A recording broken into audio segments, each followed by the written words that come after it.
So, ano ba talaga kasi yung virtual assistant? Uy, so actually let's start from the basic talaga, no? Kasi ang daming nalilito. So, ano ba talaga ang virtual assistant?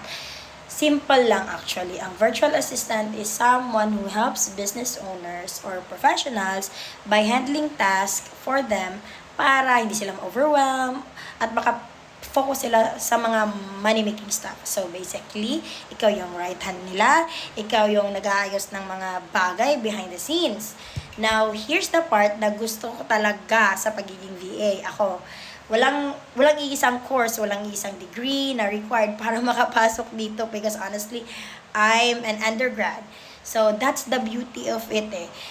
Kaya, bilang VA, you don't really have to fit in a box because you actually get to customize your services, kung anong gusto mo i-offer, based sa skills mo, sa experience mo, at kung ano yung kaya mong panindigan, of course, di ba?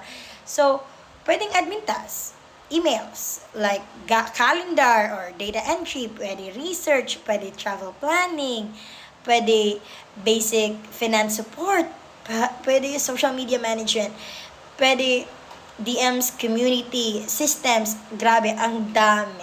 Promise. So, hindi ka required na gawin ang lahat.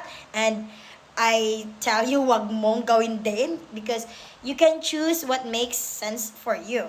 And I'm gonna create a series where I'll break down lahat ng yon, kung ano yung pwede mong i-offer, paano siya gumagana, at paano mo siya pwedeng gawing income kahit nasa bahay ka lang.